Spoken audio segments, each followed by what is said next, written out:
Assalamualaikum warahmatullahi wabarakatuh. Waalaikumsalam warahmatullahi wabarakatuh. Oke, selamat siang semuanya. Hari ini kita masuk ke sinkronus yang terakhir ya sebelum UAS. Ini tanggal, coba saya share dulu.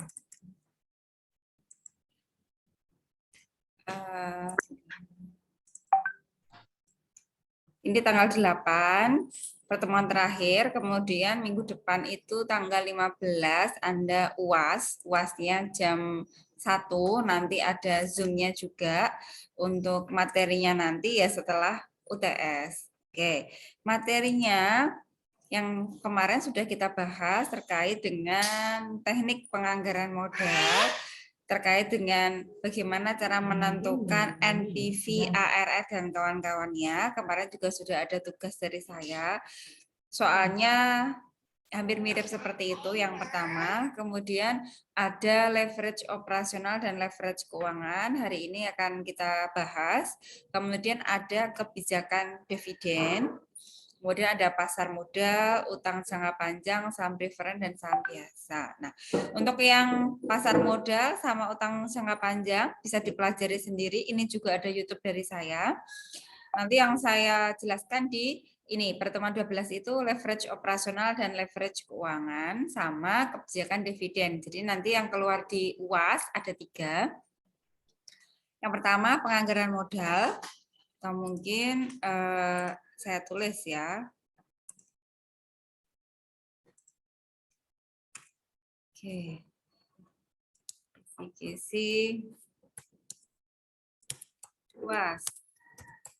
Oke, yang pertama penganggaran modal. Itu Anda diminta untuk mengambil sebuah keputusan investasi dengan cara melalui metode NPV, ada IRR, ada payback period, ada ARR, PI, dan analisisnya. Yang kedua nanti temanya tentang leverage operasional dan leverage keuangan. Kemudian yang terakhir kebijakan dividen. Sudah cukup 3 tema aja ini. Ya, ini saya kira jelas ya. Nah, silahkan ini Anda perdalam. Nanti saya membahas di kedua dan yang ketiga, leverage operasional dan leverage keuangan sama kebijakan dividen. Gitu. Oke, nanti bisa diputar ulang lagi YouTube-nya. Saya masuk ke materi saja. Ya. Langsung masuk ke leverage operasional dan leverage keuangan.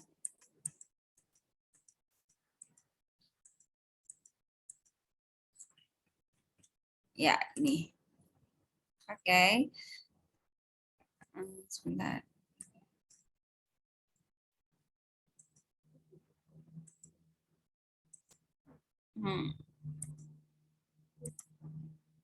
Ya. Minta tolong Mbak Nadila Aulia, tolong dibacakan apa sih leverage itu?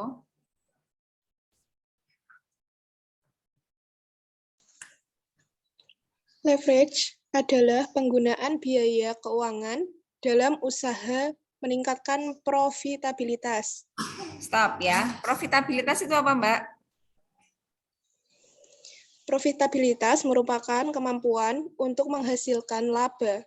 Ya, kalau dia mampu menghasilkan laba tinggi, maka profitabilitasnya tinggi apa rendah? Tinggi, Bu. Ya, jadi leverage itu hubungan antara biaya dengan kemampuan perusahaan menghasilkan laba. Kalau dibahasakan seperti itu bisa nggak, Mbak? Bisa, Bu. Ya, kalau biaya keuangannya itu bisa ditekan dengan rendah, maka perusahaan akan mengalami keuntungan yang tinggi apa rendah? Mengalami keuntungan yang tinggi. Ya, jadi di sini Anda sebagai seorang manajer keuangan harus bisa menekan pendapatan atau menekan biaya berarti. Lebih menekan pada biaya. Menekan biaya. Kalau untuk labanya harus diapain berarti?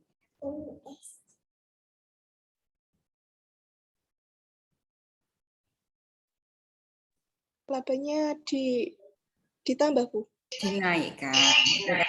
Jadi yang namanya laba rugi itu kan kaitannya ada 3 ya. Ada penjualan, ada biaya, ada laba. Kalau biayanya ditekan, tapi penjualannya tidak mampu untuk mencapai target, kira-kira labanya bisa tercapai enggak? Tidak dapat. Nah, itulah pentingnya leverage. Berarti Anda harus bisa memperkirakan berapa biaya yang dikeluarkan sebuah perusahaan untuk membuat sebuah produk dibandingkan dengan pendapatannya menjadi laba. Nah, leverage operasional ini sangat penting bagi perusahaan untuk menentukan keuntungan yang diraih oleh perusahaan. Sekarang, metode leverage operasional itu ada berapa?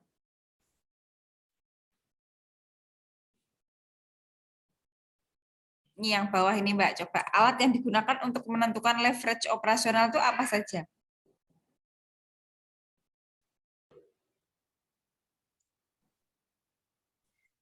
Ada analisis titik impas, kemudian ada tingkat leverage operasional.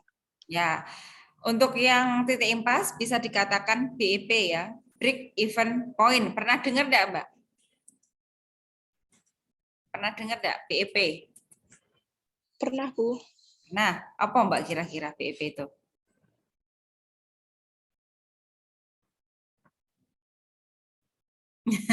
Pernah dengar tapi lupa ya. Pernah dengar aja. Oke, ini teknik yang pertama. Teknik yang kedua, leverage operasionalnya adalah DOL, degree of operating leverage. Akan kita bahas satu persatu. Coba yang BEP dulu Mbak Nadila, tolong dibacakan.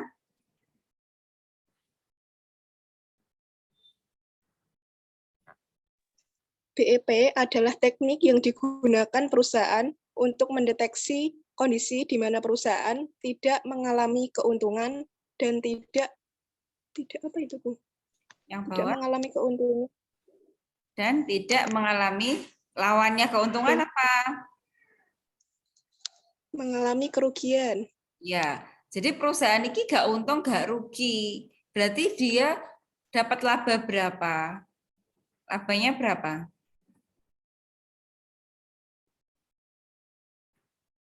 Ora untung, ora rugi. Berapa keuntungannya perusahaan? Sama dengan 0, Bu. 0 ya. Jadi antara pendapatan dengan biaya yang dikeluarkan oleh perusahaan itu sama. Kalau kalau biayanya 1 juta, maka pendapatannya ya 1 juta. Kan sama aja 0. Tidak dapat untung, tidak dapat rugi. Nah, teknik yang dipakai ada 2. Ada yang menggunakan teknik grafik dan ada menggunakan teknik rumus. Sekarang kalau pakai grafik, berarti kan Anda harus membuat garis, membuat gambar. Nah, ini kalau yang teknik grafik memang membutuhkan tingkat ketelitian dan keakuratan yang tinggi. Sebaiknya BEP teknik grafik itu dilengkapi dengan teknik rumus. Jadi dua-duanya baik rumus maupun grafik itu bisa dicoba ya, dengan cara lebih baik teknik rumusnya dulu. Kalau teknik rumus kan pasti angkanya, nominalnya.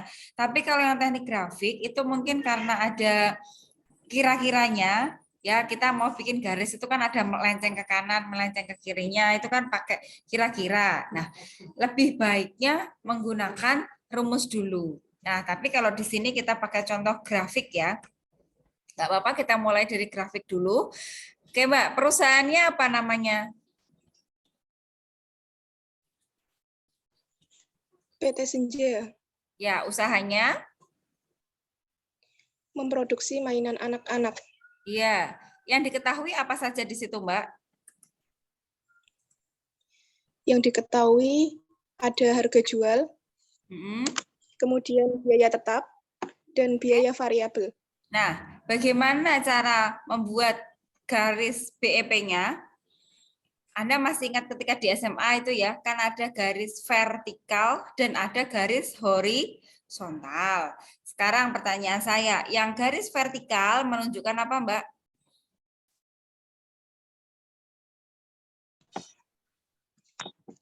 Garis vertikal menunjukkan pendapatan dan biaya dalam ribuan. Ya, dalam ribuan ya. Ini tadi biaya tetapnya 100.000 ya. Oke. Nah, 0 sampai 100. 100 ini maksudnya 100.000 ya. 200 juga maksudnya 200.000 karena di sini dalam ribuan. Kalau yang garis horizontal menunjukkan apa, Mbak?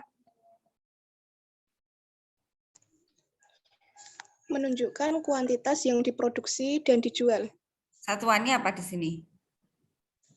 Ki, Bu. Ki atau unit ya. Berapa unit yang diproduksi oleh atau dijual oleh perusahaan. Nah, langkah pertama yang harus Anda kerjakan adalah Anda tentukan biaya tetapnya dulu. Berapa biaya tetapnya? Biaya tetap sebesar $100.000. Nah, bagaimana cara membuat garis $100.000? Dengan cara Anda lihat di sisi kiri, ini kan vertikalnya ya, ini kan untuk pendapatan dan biaya. Berarti kan di titik di sini ya, berapa ribu tadi? 100.000, Bu. Nah, karena ini biaya tetap, maka berapapun unit yang diproduksi atau unit yang dijual, maka biayanya akan tetap sama 100.000 terus. Dengan cara Anda bikin garis lurus ke kanan, warna apa Mbak biaya tetap ini berarti? Warna merah. Warna merah. Anda tahu kenapa ini lurus terus ke kanan Mbak? Warna merah ini? Karena itu menunjukkan biaya tetap, Bu. Jadi tetap terus. Ya, pada saat unit yang diproduksi itu adalah 1.000 unit, berapa biaya tetapnya? Nih, lihat aja. Misalnya kan 1.000 unit itu di sini ya. Berapa biaya tetapnya, Mbak?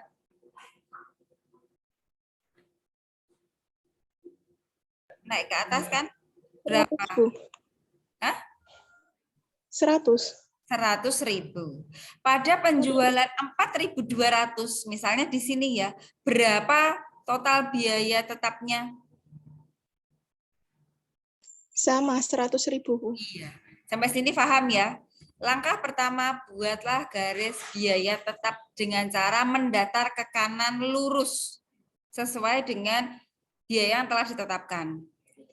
Langkah pertama. Langkah kedua, buatlah garis total pendapatan. Warna apa total pendapatan, Mbak?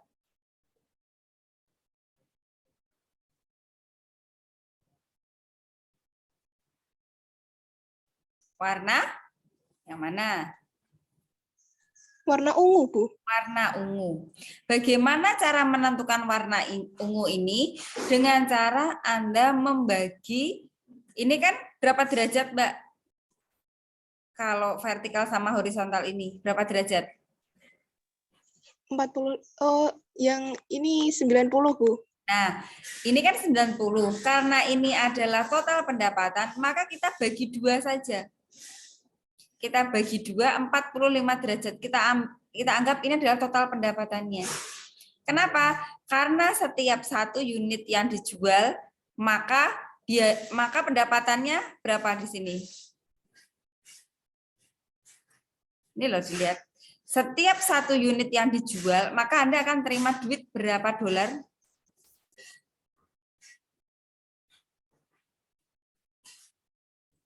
Ini yang 50. saya berapa?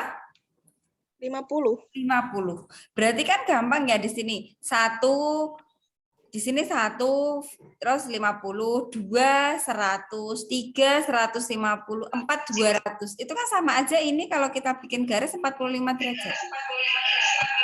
Karena horizontal dengan vertikalnya ini kan kelipatannya. Sampai sini paham ya? Bikin total pendapatan ya. Itu langkah keduanya. Warna ungu. Langkah ketiga, buatlah biaya variabel dulu. Nah, biaya variabelnya setiap 1 unit berapa, Mbak? 25 unit, 25.000 Bu, $1.000. 25 dolar per unit ya. Berarti kan harga jualnya 50, biaya variabelnya kan 25. Berarti yang biaya variabel ini yang warna apa, Mbak, berarti? Warna hijau putus-putus itu, Bu. Oke, warna hijau putus-putus ini letaknya adalah di bawah ungu. Iya kan? Kenapa Iya, di Bu. bawahnya ungu, Mbak? Karena biaya variabel itu nilainya lebih rendah dari harga jual. Ya, kan nggak mungkin kita jualan di atas biaya variabel, kan nggak mungkin ya. Di bawah biaya variabel kan nggak mungkin kita jualannya. Pasti jualannya di atas dari biaya variabel. Sehingga dia kan di bawah sini. Pada penjualan 1 unit, maka biaya variabelnya 25. Pada penjualan 2 unit, biaya variabelnya 50 dan seterusnya. Sampai sini paham ya, Mbak Nadila? Langkah selanjutnya, Anda bikin total biaya. Warna apa total biayanya?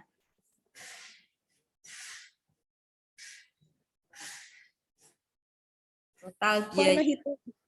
Warna hitam. Bagaimana cara menentukan warna hitam? Dengan cara Anda mengambil titik di atas biaya tetap. Titiknya berarti di atas angka berapa, Mbak? Berada di atas angka 100.000, Bu. Di atas 100.000 ini kita tarik ke kanan sejajar dengan biaya variabel. Coba Anda lihat. Hitam dengan hijau. Sejajar nggak ini? Sejajar. Jaraknya sama loh. Jaraknya sama. Jaraknya sama. Sama. Namanya apa yang hitam ini, Mbak?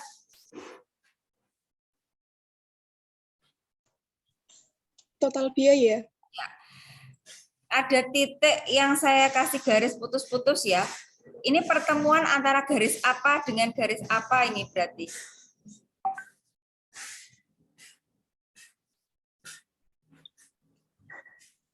Pertemuan dengan garis pendapatan dengan kuantitas yang diproduksi, Bu. Warna apa dengan warna apa yang bersinggungan? Warna hitam dengan warna ungu. Iya, warna ungu menunjukkan total pendapatan, sedangkan yang warna hitam total biaya. Nah, berarti kan persinggungan antara total pendapatan dengan total biaya. Iya kan? Total pendapatan sama dengan total biaya. Ketemulah sebuah titik, ya kan? Kalau kita tarik ke bawah, ketemunya angka berapa ini? 4.000. Ini kan kalau kita benar-benar ngitung, ini ya titiknya beneran ya. Ini ketemu angka 4.000. Tadi kan saya bilang, untuk biaya variabel 1 unit itu dia keluarnya 25 dolar dan seterusnya. Ini kita bikin garis yang memang benar-benar keadaan sebenarnya. Gitu.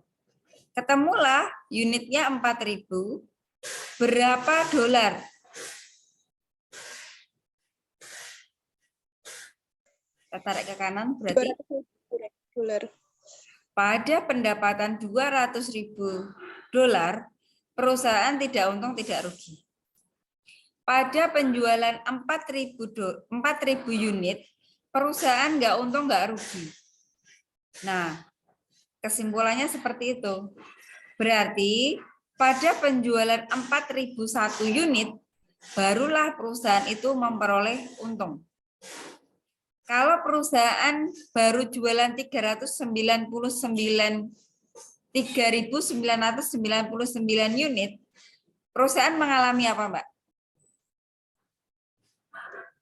Mengalami kerugian.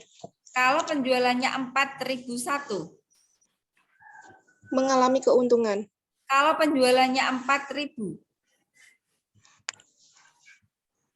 Labanya sama dengan 0. Nama lainnya apa tadi? Nggak untung, nggak rugi namanya? Namanya apa bisa? Oh ya, lali ya. Tadi metode yang pertama? BEP. BEP ya. Jadi langkahnya mau bikin BEP panjang ya kalau bikin grafik ya. Jadi makanya kalau mau bikin grafik, maka lengkapilah menggunakan rumus dulu. Kalau rumus kan kelihatan angkanya. Berapa unitnya sama berapa rupiahnya atau berapa dolarnya. Tapi ketika pakai grafik kan kita pakai ilmu kira-kira. Ya. Jadi kalau mau menentukan BEP lebih baik pakai rumus dulu. Ya. Nah, rumusnya. Oke, cukup. Terima kasih Mbak Nadila atas partisipasinya. Bisa tulis di chat nama sama NIM-nya. Sekarang ganti Mbak Dewi Fitriani coba. Ya. Kalau yang pakai rumus, rumusnya apa Mbak? IBE sama dengan FC per P min V. Ya. IBE sendiri itu apa? Unit BEP. Ya. Berarti yang namanya BEP itu bisa dalam bentuk unit, juga bisa BEP dalam bentuk rupiah atau dalam bentuk dolar. Kalau yang pertama kita menggunakan BEP unit, maka nanti titiknya itu yang di sini. BEP unit itu yang di sini. 4.000 unit, namanya BEP unit. Kalau nanti pakai BEP rupiah, itu berarti yang di sini, yang 200.000. Coba kita masukkan ke dalam perhitungan tadi ya. Kalau ini kan BEP unit, QBE sama dengan FC. FC apa Mbak? FC per P min V. Ya, FC itu apa? VC itu biaya tetap. Oke, P. P penjualan, V biaya variabel. Sekarang kalau yang BEP dalam bentuk rupiah. SBE sama dengan FC per 1 min VC per S. Ya. Yang beda S-nya ya, penjualan ya. Kalau tadi kan sama-sama loh. Ini kan P. Kalau di sini S, nggak apa-apa, kan cuma kode aja. Kita langsung masuk ke contoh soal dengan contoh yang sama seperti tadi ya. Kita pakai rumus dulu. Yang pakai kuantitas dulu ya. Hasilnya berapa unit? 4.000 unit. Ya, sekarang yang BEP rupiah ketemunya 200.000 dolar. ya. Kalau yang pakai rumus gampang ya. Sudah ketahuan berapa unitnya, berapa rupiahnya. Ketika mau bikin grafik, titiknya mudah. Tapi ketika Anda tidak bikin rumus, tapi langsung bikin grafik, nah itu kan untuk menentukan titik-titiknya agak susah. Jadi kalau sudah ada jembatan rumusnya seperti ini kan berarti Anda paham, oh berarti BEP-nya nanti pada unit 4.000, kemudian pendapatannya pada 200.000 dolar. Nah, antara grafik maupun dengan rumus ternyata sama. Mereka saling mendukung gitu. Maka saran saya kerjakan rumusnya dulu baru kerjakan grafiknya gitu. Ya, ini nanti keluar di ujian ya. Oke, sekarang saya ganti deh misalnya angkanya. Oke, saya ganti angkanya.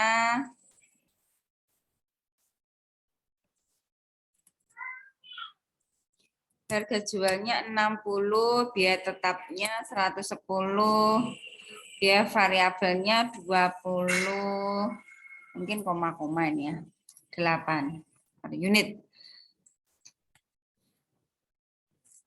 Buat BEP unit dan BEP dalam bentuk dolar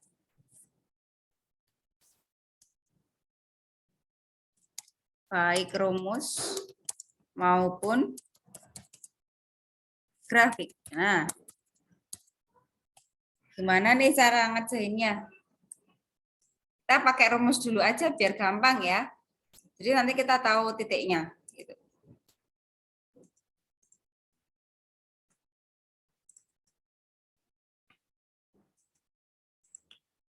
Oke.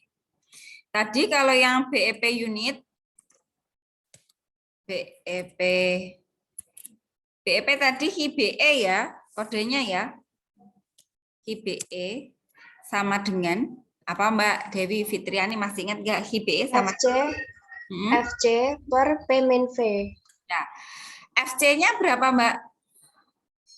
110.000 dolar. Kecil ya ini ya. Coba tak. Nah. Tak gedein coba.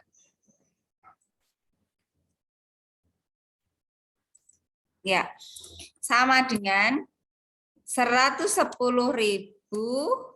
dibagi apa tadi? KBE sama dengan FC per P min P. P-nya berapa? Berarti 60 min 28. Nah, ini pakai koma-koma. Kalau pakai koma-koma yang namanya BEP itu kan nggak ada ya. Misalnya mau jualan roti kan nggak ada roti kok sampai 3.000 ini mana ya? Nah, kan nggak mungkin roti kok pakai pecahan. Itu kan nggak. Kita buletin aja deh. Ya, anggap aja ini untuk unitnya. Sekarang untuk SBE-nya, rumusnya apa Mbak Dewi? FC sama dengan 1 min VC per S. Berarti berapa? 110.000 dibagi 1 min VC per 28 ya, VC-nya berapa? 28 per 60. 60. Oke. Ya. Satuannya dolar ya? Dolar enggak tadi? Dolar itu. Oke. Ini berarti titiknya sudah ketemu ya. Kalau mau bikin garis, ini gampang. Pada quantity 3.000 sekian dan pada penjualan 206 sekian. Kalau mau bikin grafiknya, sebenarnya pakai Excel bisa, tapi biar saya pakai langkah-langkahnya aja. Oh, ini sudah ada. Saya kopikan yang ini HIBE sama SBE-nya aja. Oke. Langkah pertama dengan cara kita bikin garis diagonal, diagonal, garis vertikal dan garis horizontal dulu. Oke, kan sudah ketemu seperti ini. Sekarang untuk biaya apa yang diketahui Mbak? Anda kerjakan apanya dulu berarti? Menentukan biaya tetap. Oke, biaya tetapnya berapa?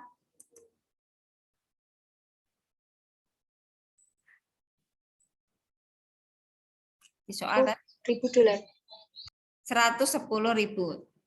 Ya wes, kira-kira aja ya, di sinilah ya, $110.000. Oke. Ini saya kasih warna biru, tapi agak tebal. Anggap aja ini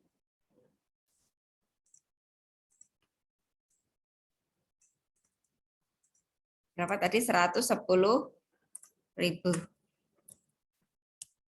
Karena kan dalam bentuk ribuan ya.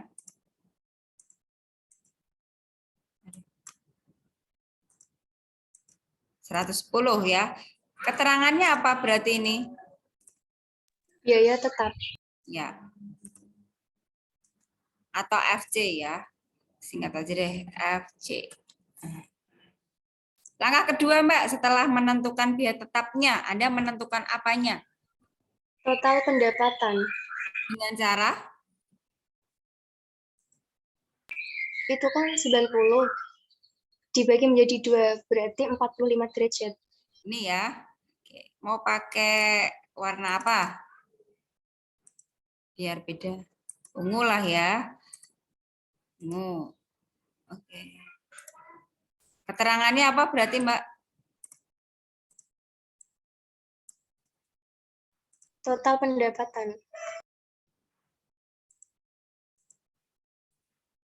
TP, nah, singkat aja deh. Terus, setelah ketemu ini, kemudian Anda membuat garis Biaya variabel yang dimulai dari 0.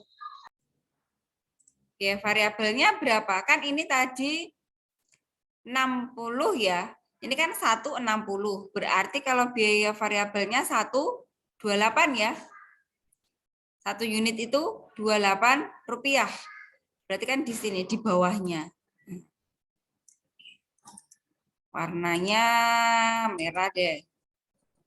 Keterangannya apa, Mbak? Biaya variabel atau V. Singkatannya apa? V. Atau VC, variable cost. Gitu. Terserah ya. Terus langkah selanjutnya bikin garis apa lagi?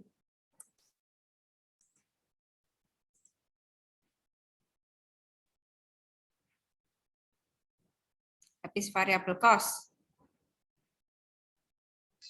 Total pendapatan, Bu. Bukan, total pendapatan kan sudah. Total biaya. Iya, betul, total biaya. Dengan cara sejajar ya. Ini sejajar ya, merah dengan biru ya, sejajar ya. Oke. Titiknya sudah ketemu belum? Sudah, Bu. Ya, kita tarik garis ke bawah ya. Oke. Saya kasih garis putus-putus biar kelihatan. Kemudian yang sebelah kiri juga saya bikin garis putus-putus.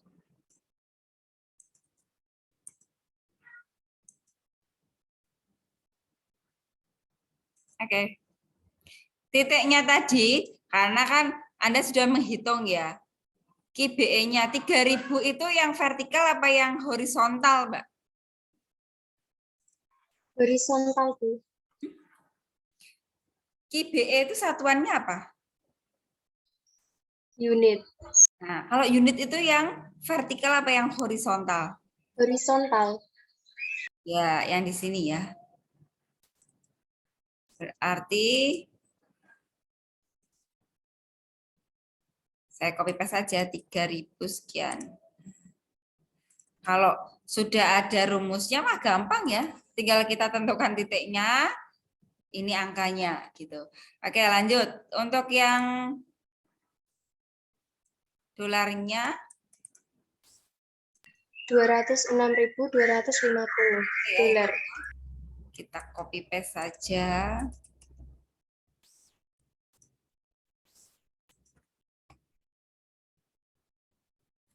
Ini ya. Ya. Ini dua cara ya, bisa pakai grafik, bisa pakai rumus seperti tadi. Ini akan keluar di ujian. Itu baru kita menggunakan metode BEP. Nah, masih ada metode yang kedua, apa namanya Mbak metodenya? DOL, Bu, atau Degree of Operating Leverage. Degree of Operating Leverage. Oke, thank you Mbak Dewi. Bisa tulis di chat nama sama NIM-nya. Terima kasih, Bu. Kalau DOL itu juga sama DOL rupiah, ada DOL unit ya. Saya kira nggak ada masalah kalau di DOL, nanti Anda bisa pelajari sendiri. Di DOL itu kan rumusnya Ki Men BE. Jadi kalau Anda mau bikin DOL tapi nggak tahu impas atau nggak tahu BEP, Anda nggak bisa bikin DOL. Jadi DOL itu kerjakan BEP-nya dulu, baru Anda bisa mengerjakan DOL. Kalau tiba-tiba Anda bikin DOL tapi nggak tahu BEP, ya Anda akan kesulitan. Karena rumusnya DOL itu adalah KBE. BEP dalam bentuk unit. Gitu. Kemarin saya kira ada tugas itu sudah Anda kerjakan ya, seperti itulah UAS-nya nanti. Ya, dipelajari sendiri.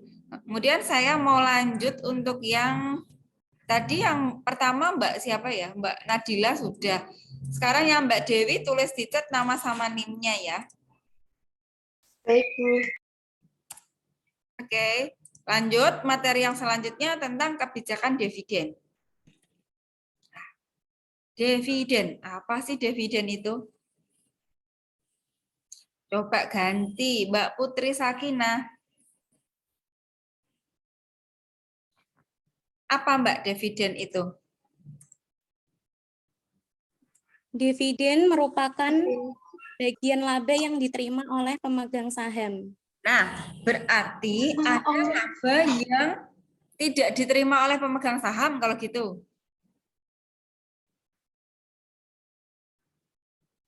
Ya enggak? Kan kalau dividen adalah laba yang dibagi kepada pemegang saham. Berarti ada laba yang memang tidak dibagikan kepada pemegang saham. Benar seperti itu, Mbak? Iya, Bu. Ya. Oke. Nama lainnya, laba yang tidak dibagi kepada pemegang saham itu namanya apa?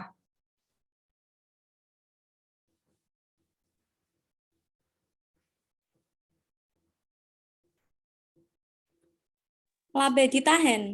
Iya, jadi laba perusahaan itu dibagi menjadi dua, ada yang dibagi ke pemegang saham dan ada yang ditahan dimasukkan lagi ke dalam modal perusahaan. Coba kita analisis untuk perusahaan. Mbak Rani, kenapa raise hand, Mbak? Mau bertanya? Maaf, Bu, kepencet. Oke. Masih Mbak Putri Sakinah ya. Coba dilihat, ini namanya laporan apa, Mbak?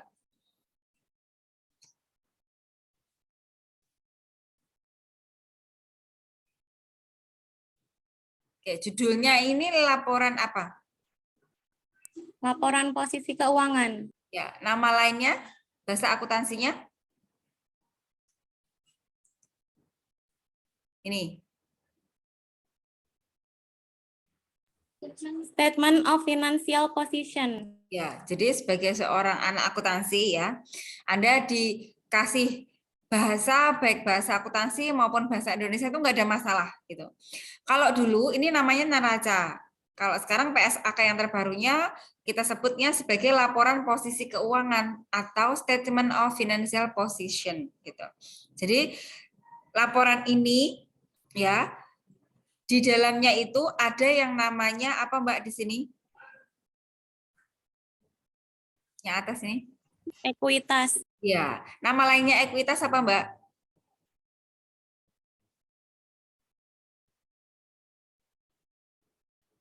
Nama lain dari ekuitas.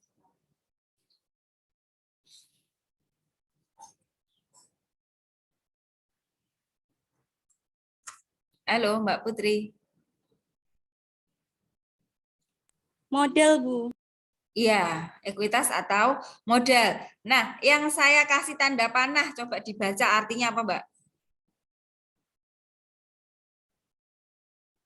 Saldo laba yang dicadangkan. Ya, nama lainnya apa? Laba yang dicadangkan, nama lainnya?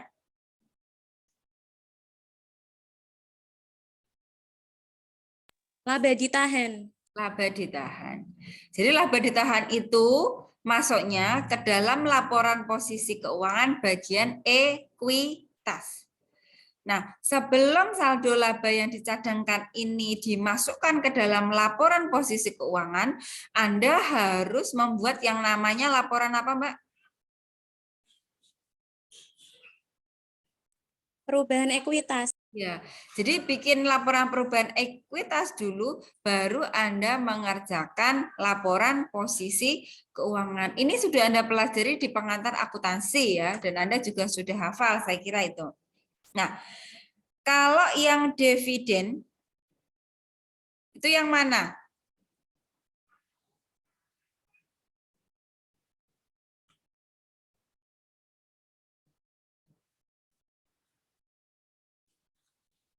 Halo Mbak Putri, mukanya malah nggak kelihatan. Ya, pakai HP ya Mbak? Iya, Bu. Ya, jadi agak susah karena kecil ya layarnya ya. Ya, dividen itu masuknya di laporan perubahan ekuitas. Tapi kalau yang laba ditahan itu larinya di sini laporan posisi keuangan. Jadi laba perusahaan itu dibagi dua. Ada yang dibagi ke pemegang saham namanya dividen dan ada yang dimasukkan ke dalam perusahaan lagi sebagai penambah modal atau penambah ekuitas. Sini. Nah, sebelumnya ada laporan laba rugi. Laba rugi itu yang dipecah ada yang di sini di dividen, ada yang masuk di laba yang dicadangkan. Jadi mereka itu saling keterkaitan ya. Bisa nggak Anda bikin neraca sebelum bikin laporan perubahan ekuitas? Mbak Putri? Tidak bisa, Bu. Ya, karena karena perubahan ekuitas harus ditentukan dulu baru Anda bikin posisi keuangan. Oke. Ini ada sebuah kondisi tipe pemegang saham ya. Anda punya uang, kemudian mau membeli saham perusahaan. Anda disuruh milih supaya kelihatan gimana ya ini ya. Coba. Kayak gini kelihatan enggak? Apa kurang besar?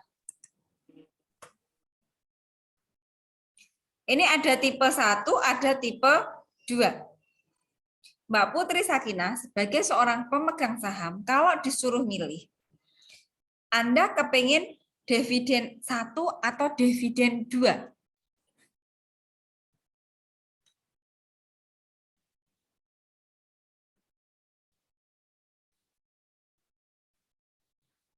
Dua, Bu.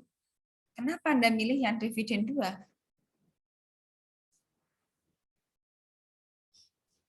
Karena stabil. Taunya stabil bagaimana? Di grafiknya tidak ada penurunan. Anda lihat yang warna biru atau yang warna merah? Merah. Ya, kalau yang biru menunjukkan apanya?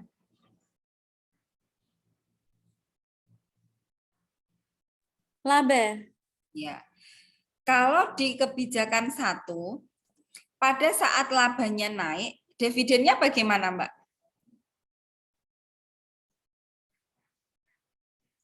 Kan ini landai, kemudian naik ya.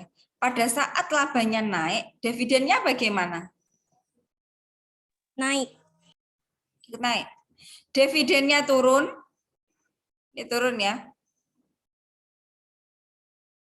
Apa yang Labanya ikut turun, Bu. turun. Terus ada stagnan, ada kestabilan ya. Terus naik lagi. Ini labanya naik lagi, maka dividennya Ikut naik. Nah, sekarang bandingkan yang tipe 2. Ini ceritanya bagaimana nih? Ketika labanya naik, dividennya stabil. Ketika labanya turun, dividennya tetap stabil. Ya, ini ya dia stagnan di sini. Namun pada waktu tertentu ada kenaikan dividen dan dia memang stagnan. Berarti Anda bukan ini ya, bukan termasuk pemegang saham yang spekulatif berarti ya.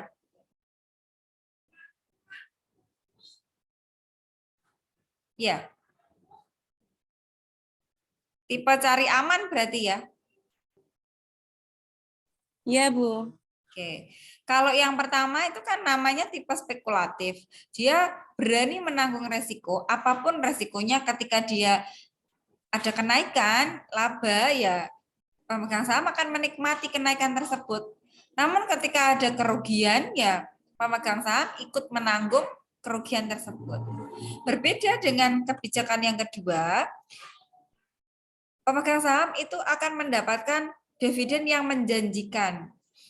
Mau dia ada penurunan laba, mau dia ada kenaikan laba, dia itu akan dapat laba yang stabil, rata pada suatu waktu tertentu akan ada kenaikan. Dan kenaikan itu akan stabil lagi, akan rata kembali. Kemungkinan akan terjadi kenaikan lagi. Nah, memang masing-masing dari pemegang saham itu memiliki tipe yang berbeda. Kalau yang Mbak Putri tadi memang dia berarti menyukai yang tipe stabil. Artinya dia cari titik amannya. Kalau saya sudah keluar uang banyak, lebih baik saya menerima dividen yang memang jumlahnya di awal sedikit, tapi nyaman. Tapi mendapatkan dividen yang memang stagnan. Nah, berbeda dengan yang satu, artinya ya jatuh bangunnya perusahaan itu kan tergantung dari manajemennya, bukan tergantung dari pemegang sahamnya. Karena yang mengelola perusahaan itu adalah manajemen. Pemegang saham itu hanya menyetorkan dana, sudah selesai. Dia melihat dari jauh. Nek untung ya dia ikut untung, nek rugi ya melo rugi. Nah, berbeda ketika manajer itu punya saham di perusahaan. Kalau manajer itu punya saham di perusahaan, pastinya dia akan berpikir lebih jauh lagi. Kalau perusahaan yang dipegang itu terjadi kerugian, ya manajer itu akan mengalami kegagalan dalam dividen. Nah, itu kan masing-masing perusahaan memiliki kondisi yang berbeda-beda ya. Dan masing-masing perusahaan itu punya pemegang saham yang punya pemikiran yang berbeda-beda gitu. Jadi dua hal ini sebenarnya sudah saya buatkan soalnya kalau nggak salah ya. Nah, ini yang soal kedua. Pelajari dua tipe kebijakan dividen di atas. Jika Anda sebagai seorang investor atau pemegang saham, tipe mana yang Anda pilih dan berikan alasannya. Masing-masing pemegang saham itu boleh memilih satu, boleh memilih dua, tapi berikan alasan yang memang memadai, mencukupi. Kalau yang Mbak Putri tadi kan, ya karena dia tipenya tipe yang cari aman saja, maka dia milih yang kedua. Tapi berbeda ketika pemegang saham itu punya tipe yang spekulatif, dia penuh tantangan. Nah, tapi pemegang saham itu kan tidak bisa mengendalikan operasional perusahaan karena dia kan pihak yang diam gitu.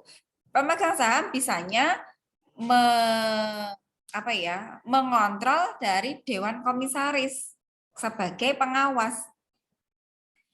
Dewan komisaris kan kerjanya mengawasi dari direktur. Nek direkturnya kerjanya nggak benar ya akan diawasi oleh dewan komisaris gitu. Jadi pemegang saham hanya bisa seperti itu, nggak bisa turun tangan ketika ada suatu masalah di dalam perusahaan. Pemegang saham nggak bisa turun tangan memperbaiki masalah perusahaan gitu.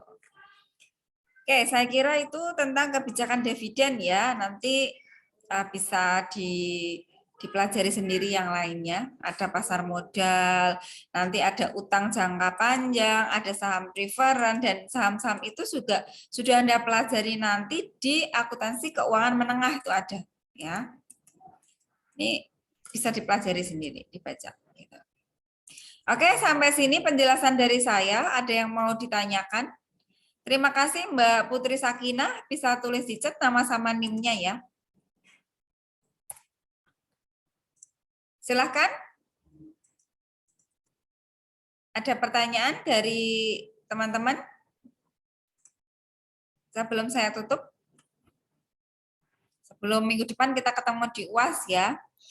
UAS-nya seperti biasa, berarti Anda siapkan buku tulis masing-masing, Anda kerjakan di buku, kemudian Anda bikin PDF-nya dan diupload. Waktunya 90 menit, jadi tolong jangan sampai Anda waktunya habis ya. Jadi waktunya di-prepare aja sampai mepet baru di-upload. Jangan lupa juga masuk Zoom ya. Zoom-nya sudah saya cantumkan di Sunan. Oke. Nah, ini link Zoom UAS ya, sudah saya cantumkan di sini, nanti tinggal Anda klik di Sunan. Sudah muncul nanti. Gitu. Baik, ada pertanyaan? Yang lainnya?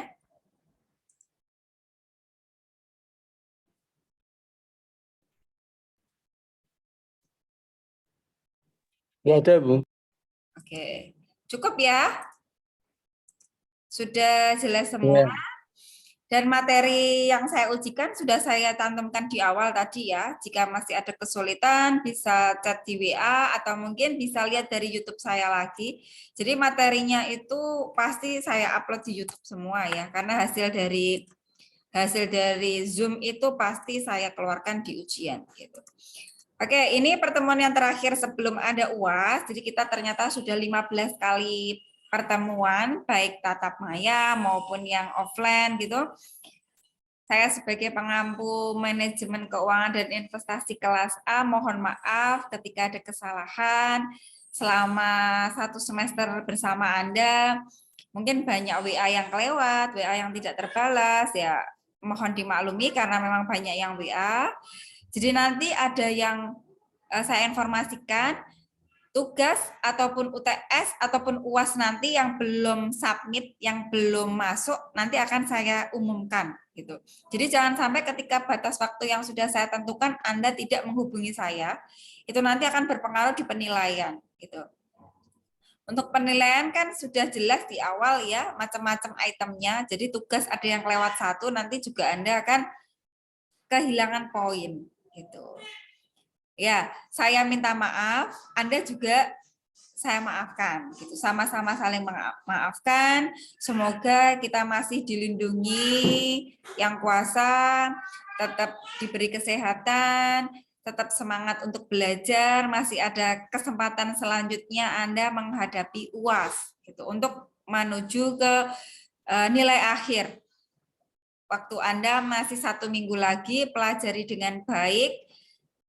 Saya kira itu dari saya. Cukup sekian. Wassalamualaikum warahmatullahi wabarakatuh. Waalaikumsalam warahmatullahi wabarakatuh. Terima kasih, Bu. Terima kasih, Bu. Baik, saya lihat ya. Waalaikumsalam.